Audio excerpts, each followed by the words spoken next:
Bienvenidos a nuestra escuela dominical de esta semana. Les invitamos a tomar su Biblia y acompañarnos en este tiempo y a tomar nota de lo que les llame la atención.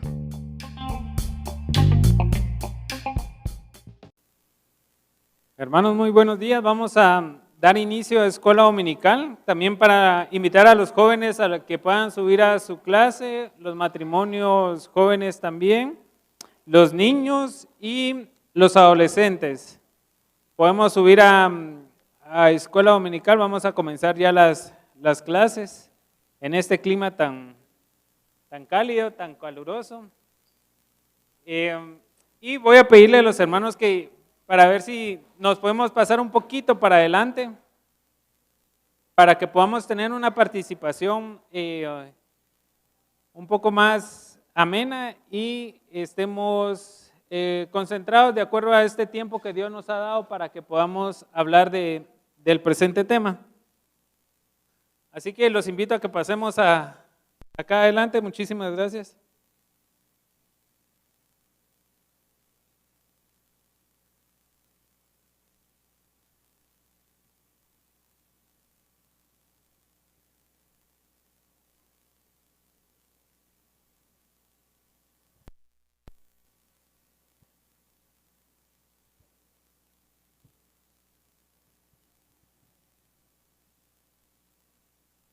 Amén.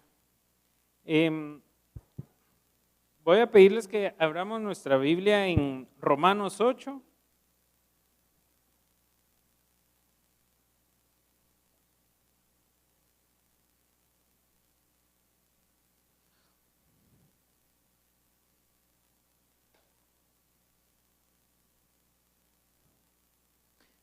Romanos capítulo 8, vamos a leer del versículo 1 y 2. ¿Lo tenemos? Amén. Dice, ahora pues, ninguna condenación hay para los que están en Cristo Jesús, los que no andan conforme a la carne, sino conforme al Espíritu. Porque la ley del Espíritu de vida en Cristo Jesús me ha librado de la ley del pecado y de la muerte. Ahora pues, ninguna condenación hay para los que están en Cristo Jesús, los que no andan conforme a la carne, sino conforme al Espíritu. Había querido iniciar con esto, el versículo 1 y el versículo 2, para que entendiéramos un poco y pongámonos en contexto acerca de lo que vamos a ver hoy, que es más que vencedores. Y uno de los propósitos es que podamos entender que el amor de Dios nos sustenta. Segundo, que el amor de Dios nos justifica. Y tercero, que el amor de Dios nos protege. Ahora, conforme vayamos entendiendo cada uno de estos o vayamos estudiando un poco esto, vamos a entender por qué la palabra de Dios nos llama a ser más que vencedores. Pero vamos a tener que tener en mente que no nos llama en relación al tema de la carne, sino al tema del Espíritu. Viviendo, dice, conforme al Espíritu. Pablo nos enseña que el amor de Dios manifestado en Jesucristo y el Espíritu Santo nos ayuda a vencer todas las circunstancias. Manifestado, dice, el amor de Dios en Cristo Jesús y el Espíritu Santo, que no son dos elementos que nos ayudan en la vida cristiana, sino es la divinidad de Dios reflejada en nuestras vidas. Ahora, vamos al versículo 32, por favor, de Romanos 8.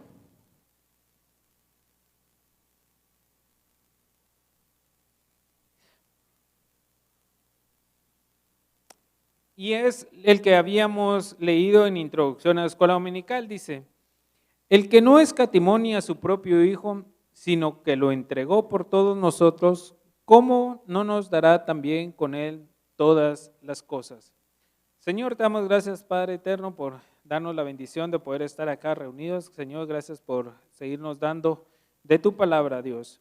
Señor, te pedimos que toda nuestra mente, que toda nuestra alma, que todo nuestro espíritu, Señor, estén concentrados de acuerdo, Señor, a tu palabra.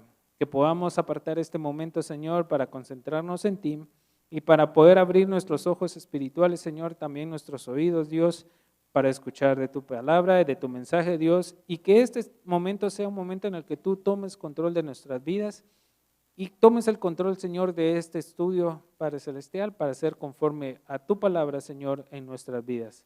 En el nombre de Cristo Jesús damos gracias. Amén. Amén. Como les había dicho, el primer punto vamos a hablar acerca del amor de Dios nos sustenta. Y el versículo 31, un versículo antes de lo que acabamos de leer, dice: ¿qué pues diremos a esto? Si Dios es por nosotros, ¿quién contra nosotros? El que no escatimó ni a su propio Hijo, sino que lo entregó por todos nosotros, ¿cómo no nos dará también con él todas las cosas? Dice, el versículo 32 nos da detalles del amor de Dios y lo valioso que somos para nuestro Dios. ¿Dios nos ama? Una pregunta, ¿Dios nos ama? ¿Sí? ¿Cuánto nos ama Dios?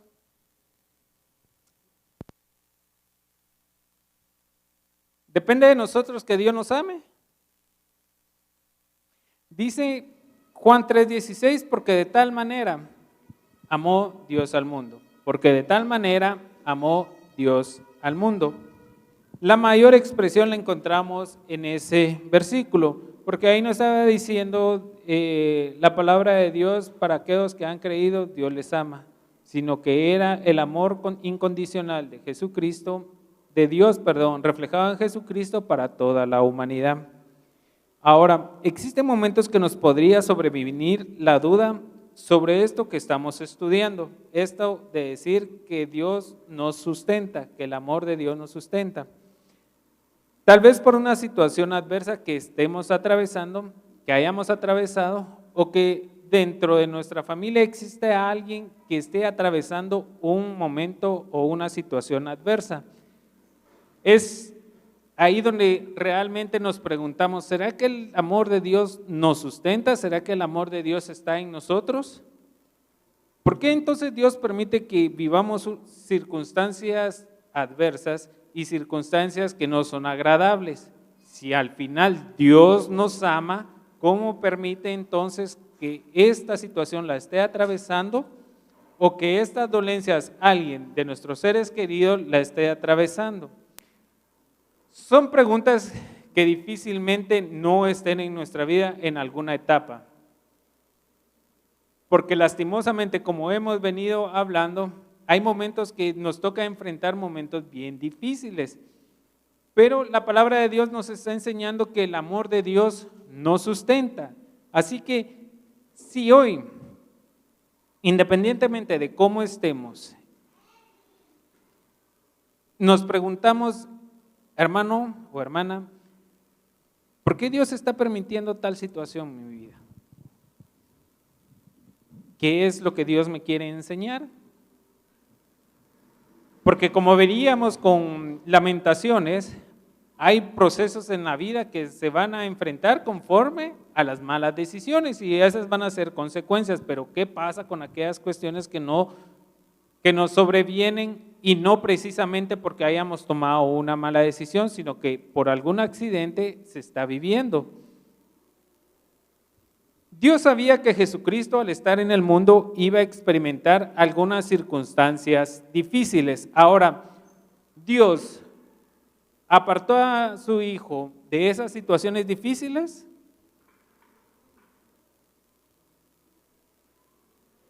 ¿Fue tentado? Sí, fue tentado. ¿Fue traicionado? Fue traicionado.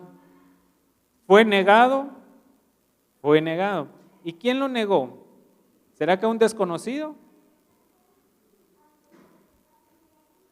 ¿Fue azotado? ¿Jesucristo experimentó tristeza? ¿Jesucristo en algún momento lloró? Sí. Entonces, ¿será que entonces Dios no amaba a Jesucristo y lo dejó en el mundo y que ahí experimentara? Y entonces, si Jesucristo sobresalía de todo eso, era porque Jesucristo sí amaba a Dios y no al revés, Dios amaba a Jesucristo. Si Dios permite que en nuestra vida venga algo alguna circunstancia difícil, ¿será que Dios está probando cuánto le amamos? ¿O depende de que si nosotros somos más que vencedores en el Espíritu, Dios va a decir, bueno, entonces ahora lo voy a seguir amando más? El amor de Dios es incondicional y el amor de Dios es el que nos sustenta. Claro, no siempre vamos a tener las respuestas a todas las circunstancias o a todos los problemas que estemos pasando. Porque sería mentira, y este servidor que está aquí delante de ustedes no podría venir a mentirles. He estado pasando algún proceso en la vida un poco difícil y sin embargo he estado preguntando por qué Dios permite tal situación. Y cuando Dios nos dice que el amor de Dios nos sustenta, no precisamente va enfocado a que en algún momento no dudemos o que la duda no venga a nuestras vidas. Ahora, la duda no debe sobrepasar la fe que tenemos. Podemos llegar a tener dudas y eso para mí, considero yo, es válido. Que en algún momento estemos dudando acerca del proceso que estamos pasando. Pero Dios, cuando nos llama a ser más que vencedores, nos pide que esa duda no sobrepase nuestra fe y que no sobrepase la convicción de saber que Dios en ese momento nos va a ayudar. Tentado, traicionado, negado, azotado, triste y en algún momento lloró Jesucristo, pero era parte del proceso en este mundo, mas Dios no lo abandonó, sino que lo mantuvo de pie y le dio la victoria incluso en la muerte. Jesucristo, al momento de haber pasado todo el proceso que debía de pasar para el cumplimiento de la esperanza, el cumplimiento de la misión, el cumplimiento de la obediencia, Dios le dio la victoria y pregunta, ¿dónde está, oh muerte, tu victoria? Entonces, Jesucristo es nuestro modelo a seguir. Y ahí vemos reflejado que no importando las situaciones en que estemos pasando, Dios ha prometido darnos la victoria. Ahora, esa victoria no depende, como estábamos hablando, de la carne, porque si es por tema de carne, vamos a tener muchas dudas, vamos a tener muchas debilidades, incluso en la carne nos vamos a desilusionar, porque las cosas no están saliendo conforme a lo que nosotros queremos. Por eso Pablo nos enseña a que debemos de vivir en el Espíritu. Y es a través del Espíritu que nosotros vamos a llegar a entender cuál es la voluntad que es buena, agradable y perfecta. ¿Y para quiénes son esas cosas? ¿Por qué la palabra de Dios dice y todas estas cosas ayudan a bien? Pero tiene en la oración una colita y es para ¿a quién ayuda todas las cosas? A bien, a los que aman al Señor, viviendo en el Espíritu y no viviendo en la carne. Si quiere, pasa, hermana, para recoger la ofrenda. Gracias.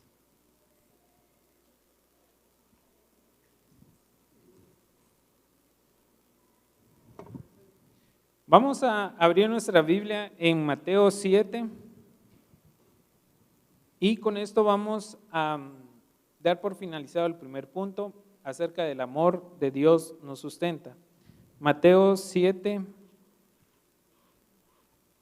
24, 27.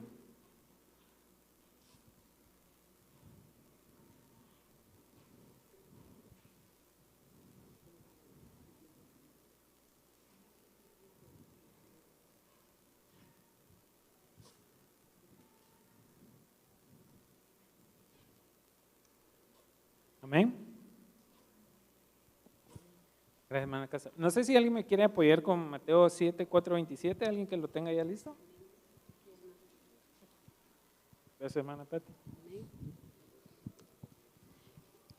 Cualquiera pues que me oye estas palabras y las hace, le compararé a un hombre prudente que edificó su casa sobre la roca.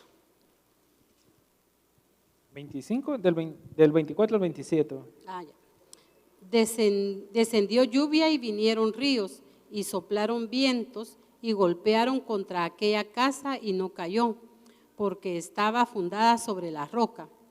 Pero cualquiera que me oye estas palabras y no las hace, le compararé a un hombre insensato que edificó su casa sobre la arena. Y descendió lluvia y vinieron ríos y soplaron vientos y dieron con ímpetu contra aquella casa y cayó, y fue grande su ruina. Amén. Cualquiera pues que me oye estas palabras y las hace, le compararé a un hombre prudente que edificó su casa sobre la roca. ¿Quién es la roca de nuestra vida? Cristo. Entonces, esta parte del amor de Dios nos sustenta, está basado también en algo muy específico. ¿Sí, hermana?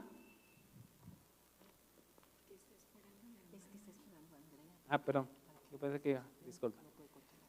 Es sobre un tema muy específico y es que debemos de estar, nuestra vida debe de estar enfocada en la roca de nuestra salvación, que es Cristo.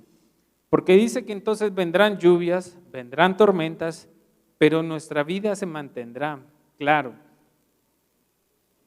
No estoy diciendo que no habrá tristeza, va a haber tristeza posiblemente, va a haber angustia, va a haber desánimo, van a haber muchas cuestiones que nosotros vamos a decir, ya no quiero seguir, ya no me quiero congregar y todo, pero nuestra vida va a estar fundamentada en la roca, entonces eso nos va a permitir sobresalir de toda circunstancia y de todo proceso.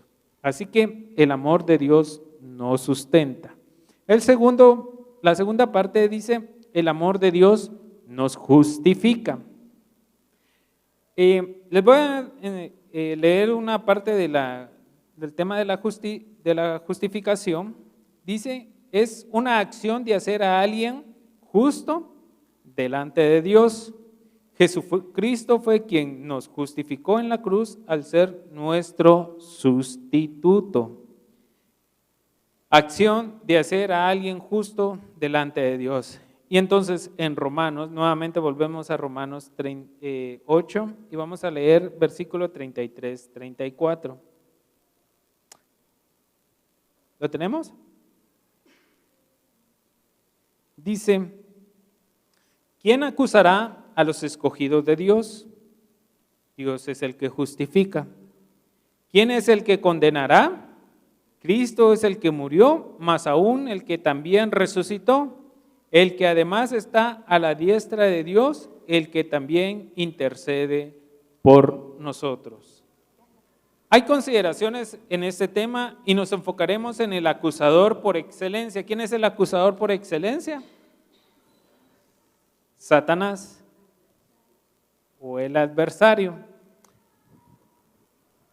¿Será que nosotros hemos experimentado en algún momento alguna forma de cómo ser acusados por él? ¿Y por qué? Porque él es una de las cosas que cuando nosotros fallamos, cuando nosotros cometemos algún error, cuando nosotros tomamos alguna mala decisión, cuando nosotros tropezamos en la vida cristiana, ¿quién es el primero en estar atento a eso? Él. Él viene y busca estar en nuestra mente y decir, mano, volviste a fallar. Y no que ya habías prometido a Dios no hacerlo, pues. Y no que ya le habías dicho al Señor, Señor, te entrego mi lengua para ya no hablar de los hermanos. Y mira, volviste a hablar del hermano y de la hermana. Y no que ya le habías entregado tu mente y ahora tu mente maquina cosas no meramente espirituales, sino que están maquinando cuestiones que no son agradables a Dios. Mira, si conociendo tus actos, aún seguís viniendo a la iglesia y te seguís congregando, ¿por qué no dejas de venir a la iglesia mejor? Y ya cuando tu vida esté bien, buscas de Dios o venís a congregarte. ¿Por qué lo que tenías hace tiempo dijiste que ibas a dejar de ver, lo sigues viendo? ¿Por qué lo que habías dicho que ya no ibas a escuchar, lo sigues escuchando? Todo eso en algún momento viene a nuestras vidas, a nuestra mente, pero es Él a través de esa culpa que nos quiere separar del amor de Dios. Hermana.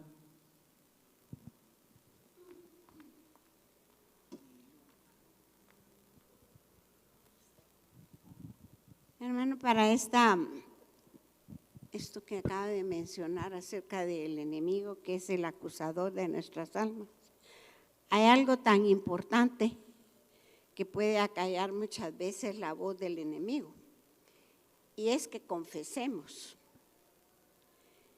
Si yo he ofendido a un hermano y yo le tengo que pedir perdón a Dios primero y confesárselo, pero también tengo que ir con mi hermano, porque si no el enemigo me va a seguir acusando. Y no solo el enemigo me va a acusar, el Espíritu Santo va a estar trabajando en mi vida, redarguyéndome. Entonces, para solucionar eso, para traer la paz a nuestro corazón, tenemos que hacerlo. Si en la iglesia, si hemos pecado en la iglesia y han visto que nosotros hemos andado mal, que hemos hecho las cosas mal, pues tenemos que hacerlo también. Por eso dice que si confesamos nuestros pecados, Él es fiel y justo para perdonarnos. Pero la gente piensa que a veces no hay ni necesidad de confesárselo a Dios porque Él ya lo sabe. Y con la gente, pues que no hay necesidad porque Dios lo perdonó. Pero todas esas son excusas. Pero para la paz de mi alma, yo tengo que arreglar todo lo que viene, lo que está en mi vida. Entonces, es duro. Por eso tenemos que tratar de ver cómo medimos nuestras palabras, cómo nos ofendemos, cómo nos dañamos. Porque pedir perdón no es fácil. Confesar las cosas no es fácil. Pero entonces, si queremos tener la paz, seguir la paz con todos y la santidad. Mientras nosotros tenemos en cuenta, hermano, yo hice tal y tal cosa mal de ti, o pues de más de ti, yo hablé mal, perdóname. Tenemos que hacerlo así, hermano. Y si no, va a estar el enemigo acusándonos y acusándonos. ¿Y qué es lo que pasa? Al fin, como que dice, le pusimos pausa y ya nos sentimos que el Espíritu Santo también nos redarguye.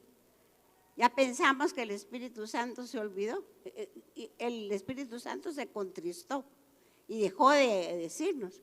Pero entonces ahí donde viene que nosotros vamos decayendo espiritualmente. Gracias, hermana. Sí. Y ustedes se recuerdan que hace como un mes, creo yo, o mes y medio, el pastor hablaba, daba testimonio en relación a cuando él por algún error olvidó ir a visitar a un hermano, a Alix, ¿verdad? Y después eso quedó en su corazón y sin saber que esa persona había fallecido, hasta que se la encontró en un desayuno y pudo hablar con la esposa o con la viuda y pedirle perdón. Ahí en ese momento dice el pastor que él experimentó esa libertad, porque sí, muchas veces si nosotros, como dice hermana Alicia, nosotros no tomamos el paso de reconocer que hemos fallado, esos señalamientos internos que trata de hacer el enemigo, nosotros lo vamos encallando en nuestra vida. Ahora, lastimosamente no solo el enemigo nos acusa cuando cometemos algún error, sino también hay personas que en algún momento pues logran expresar no solamente lo que, o sea, no quedarse solamente con lo que piensan, sino expresarlo y decir, puchica, vos ni no que eras cristiano o no que sos cristiano, pues no que decís amar a Dios y mira lo que estás haciendo o lo que estás diciendo o lo que estás viendo o la forma en cómo te estás comportando. Y es que lastimosamente hay personas que en algún momento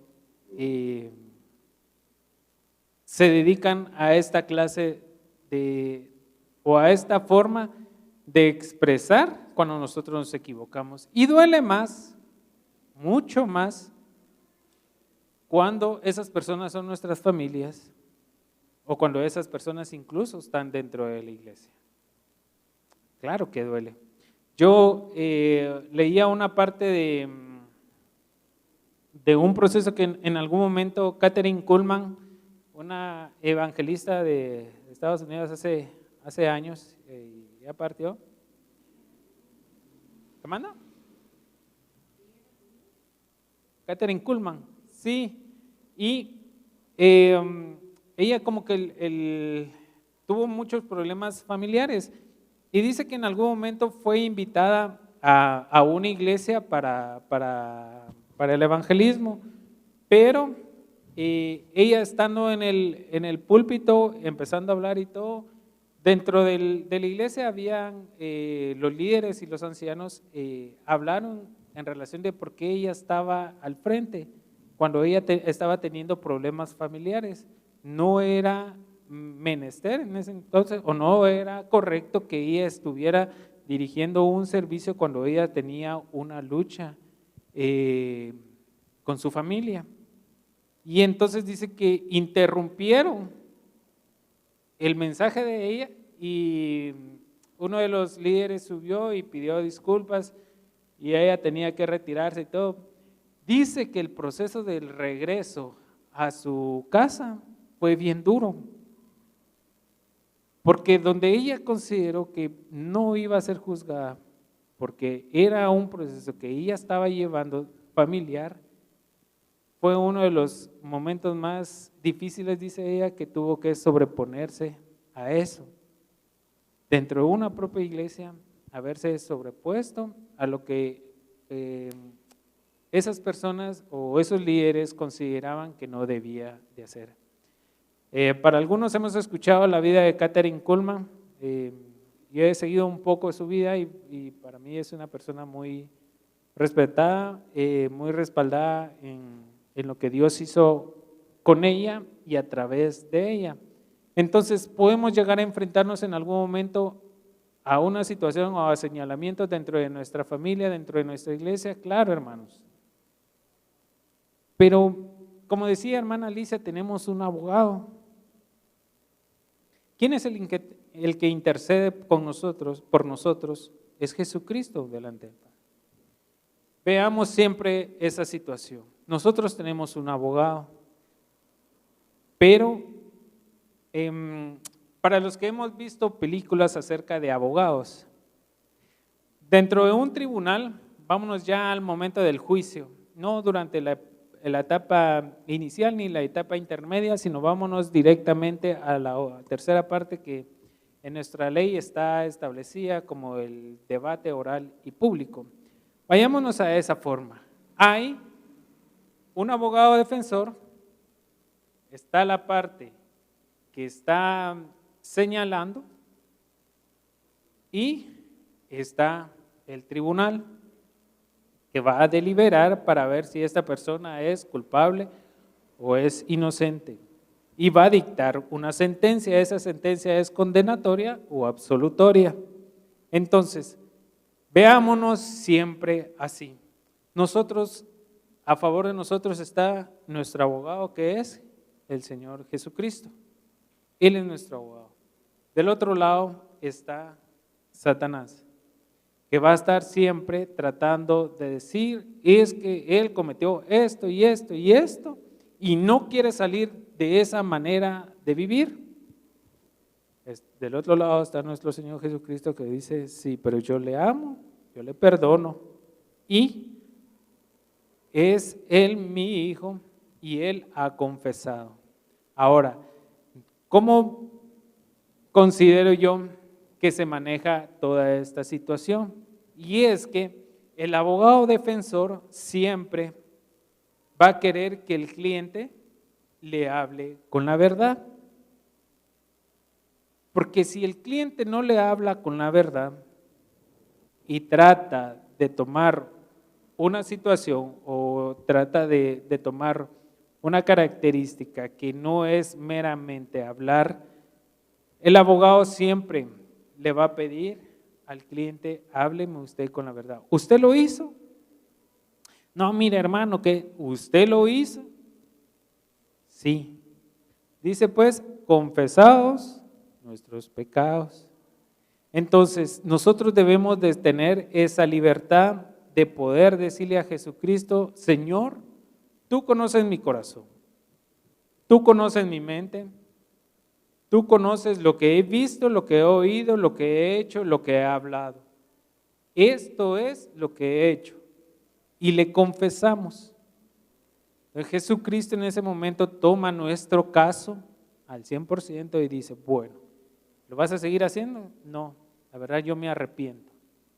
Me arrepiento y busco de ti y busco tu sangre para que ser limpio de ello. Entonces, bueno, vamos entonces al tribunal. Esta semana,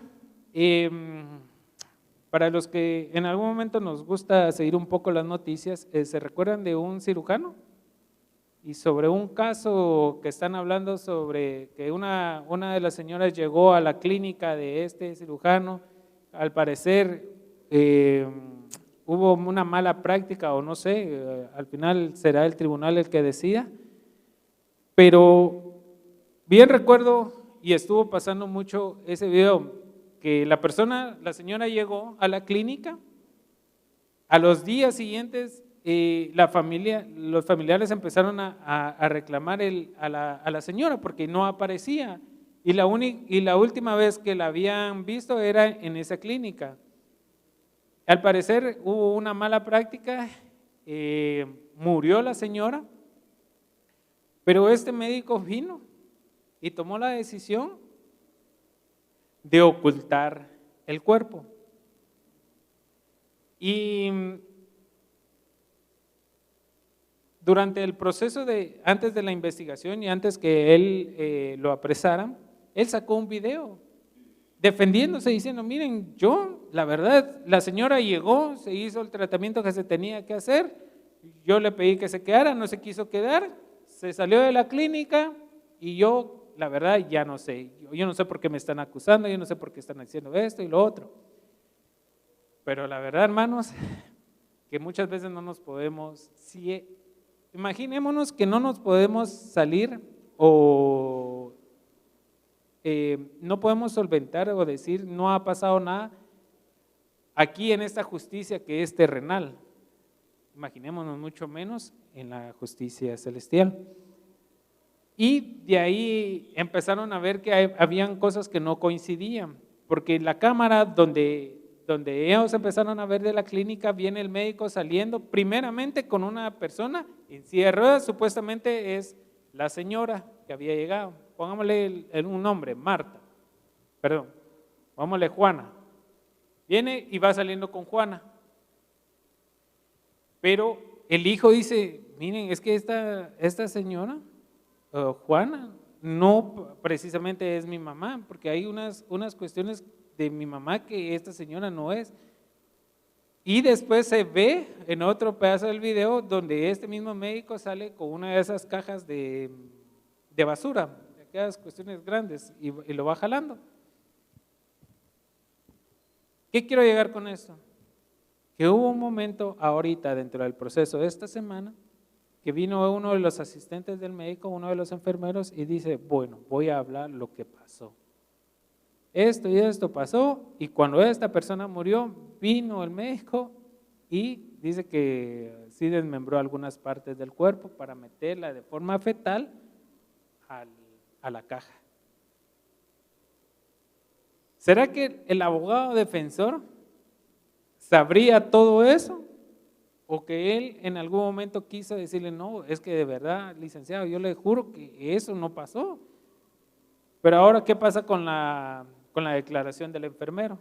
Diciendo todo lo que había pasado. Y que al final la que estaba sacando a Juana, en ese video no era Juana, sino que era María, una asistente de él, que se disfrazó de la señora para sacarla. Entonces, perdón que me haya desviado un poco de eso y que me haya metido un poquito a ser comunicativo con ustedes. Pero es esa situación. Si nosotros no le decimos a nuestro Señor Jesucristo la verdad y no le abrimos todo nuestro corazón, por más que Él sepa lo que hemos hecho, si no confesamos con nuestra boca nuestros pecados, es muy difícil que, como decía hermana Alicia, nosotros podamos liberarnos de eso. Y mucho menos que el Señor nos pueda defender, por más que Él nos trate de justificar. Así que esta parte sería entonces, hermanos, la segunda etapa. El amor de Dios nos justifica, y le voy a leer esto. Claro, no es un salvoconducto para ir por la vida sin disciplina espiritual y decir que como Dios me ama y perdona mis pecados, yo puedo vivir en libertinaje. Porque Romanos 6, 1, 2, para los que me quieran acompañar, y Primera de Juan 2, 1, alguien que me quiera ayudar con esos versículos, Romanos 6, 1, 2 y Primera de Juan 2, 1. Hermano, gracias. Romanos 6, 1 al 2 dice: ¿qué pues diremos? ¿Permaneceremos en el pecado para que abunde la gracia?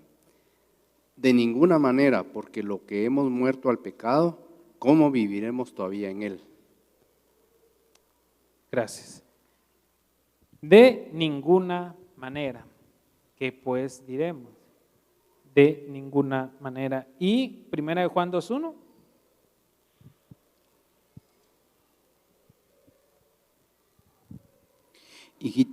Hijitos míos, estas cosas os escribo para que no pequéis. Y si alguno hubiere pecado, abogado tenemos para con el Padre, a Jesucristo el justo. Amén. Así que la misma palabra de Dios nos exhorta, hermanos, a que si somos justificados nosotros por medio del amor de nuestro Señor, nosotros mismos no busquemos andar en desobediencia, sino que al contrario, nosotros cada día busquemos fortalecer nuestro espíritu, nuestra alma y nuestro cuerpo por medio de la sangre de nuestro Salvador. Y dice que dentro de la justificación hay 3 procesos. Y está la justificación posicional, que es cuando recibimos a Jesucristo en nuestro corazón. Esa es la justificación posicional. También está la justificación progresiva, que es el proceso continuo en la vida cristiana, era lo que estábamos hablando. Cuando recibimos a Jesucristo en nuestro corazón, para los que tienen memoria de cuándo fue que recibieron a Jesucristo, en ese momento somos justificados. Esa es la justificación posicional. Pero durante nuestra vida cristiana vamos teniendo una justificación progresiva, y es que definitivamente dentro del andar, en algún momento podemos fallarle a Dios, entonces el Señor nos vuelve a justificar, pero es lo que estábamos hablando aquí, que debemos de mantenernos siempre constantes buscando de Dios. Esa es la justificación progresiva. Y la justificación perfecta, que es el momento que el Señor vendrá o que nosotros iremos delante de Él. Esa es la justificación perfecta. Y, perdón.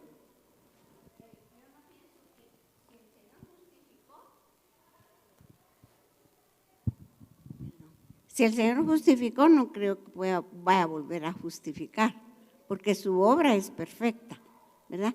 Entonces lo que venimos a entrar es a un proceso, cuando Él empieza a trabajar con nuestras vidas.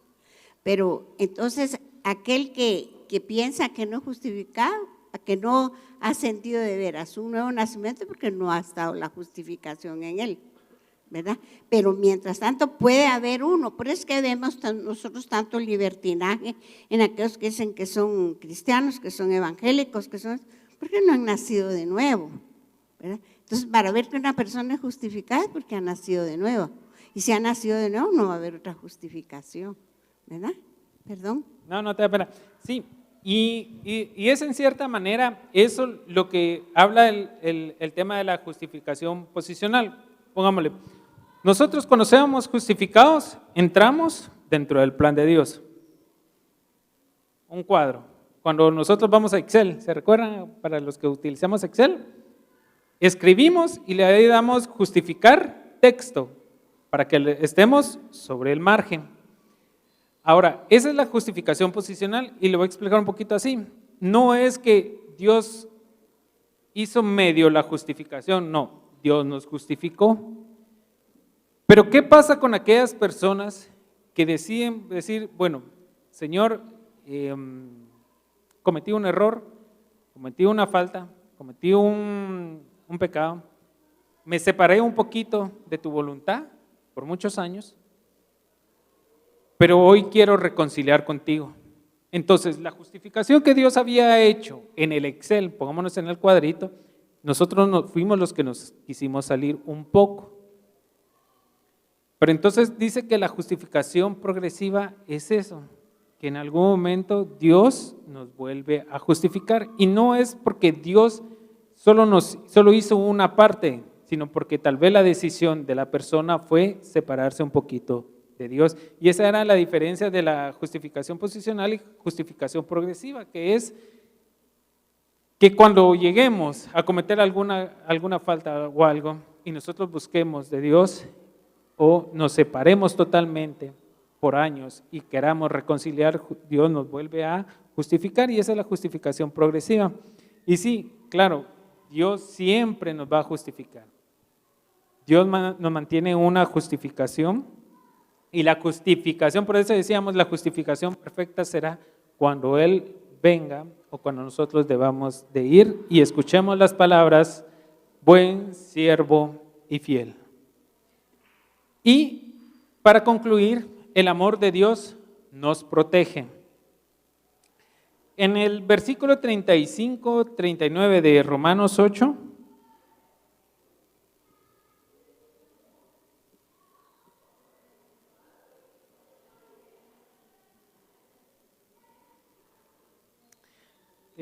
vamos a leer del 35 al 39 y con eso concluimos.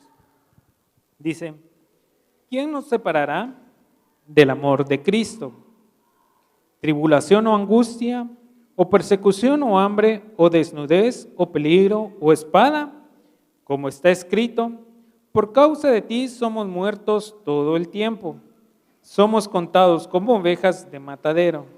Antes, en todas estas cosas, somos más que vencedores por medio de aquel que nos amó, por lo cual estoy seguro de que ni la muerte, ni la vida, ni ángeles, ni principados, ni potestades, ni lo presente, ni lo porvenir, ni lo alto, ni lo profundo, ni ninguna otra cosa creada nos podrá separar del amor de Dios que es en Cristo Jesús, Señor nuestro.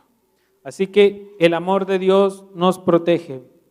Pablo da la certeza de algo, y es que él precisamente después de todo lo que en algún momento padecía y sabía que debía de padecer a causa del Evangelio, podía dar testimonio del amor maravilloso e inagotable de parte de Dios.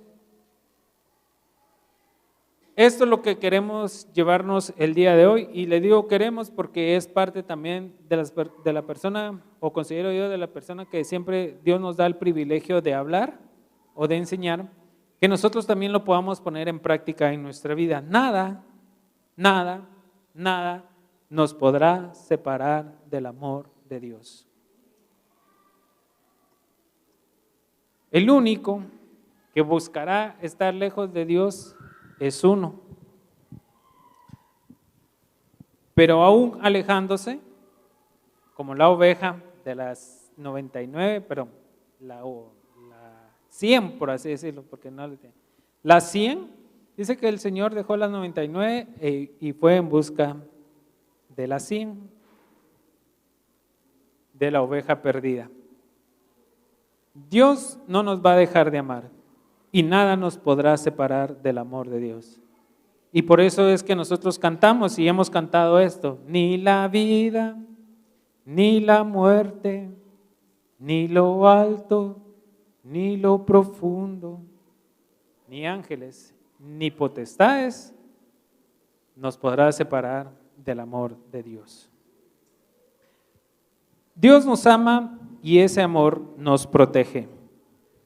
No son las circunstancias o lo que vivamos que nos dice si Dios nos ama más o nos ama menos. Dios es amor y no hay variación en lo que Él siente por nosotros. Así que no depende de nosotros ni depende de cuánto creamos que merecemos el amor de Dios, mucho menos si el enemigo nos acusa, si la enfermedad nos quebranta, si la lucha nos debilita.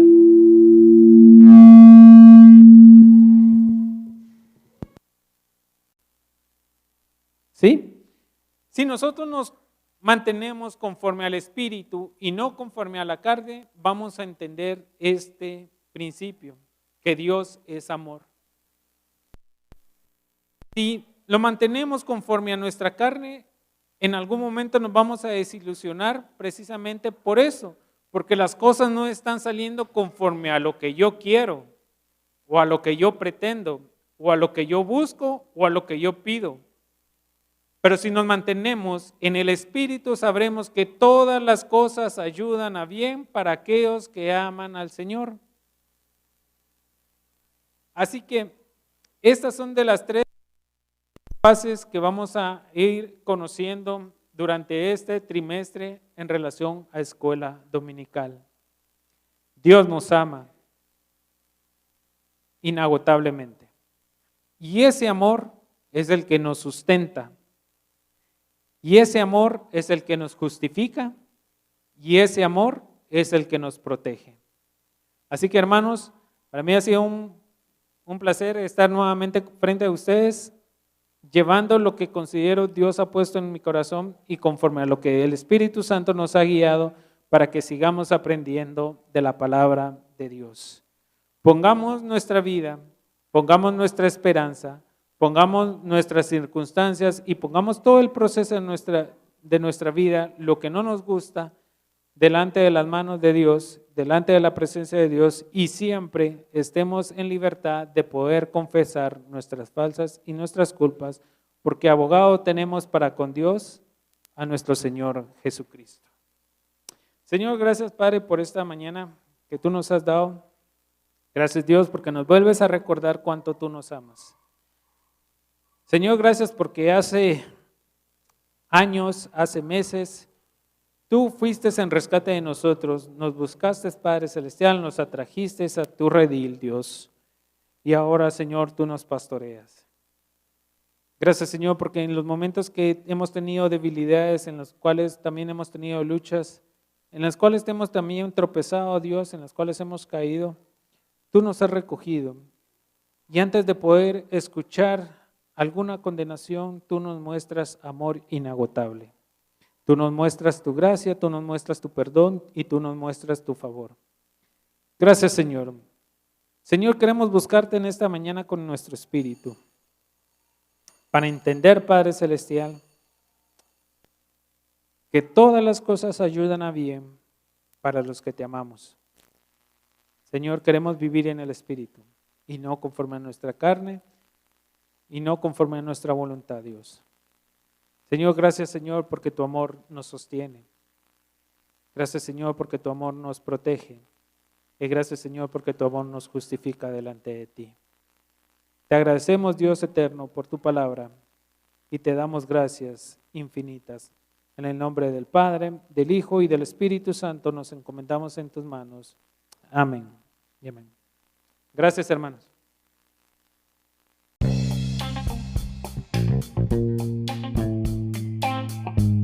Gracias por acompañarnos una lección más, deseamos que haya sido de bendición. Les esperamos la próxima semana. Dios les bendiga.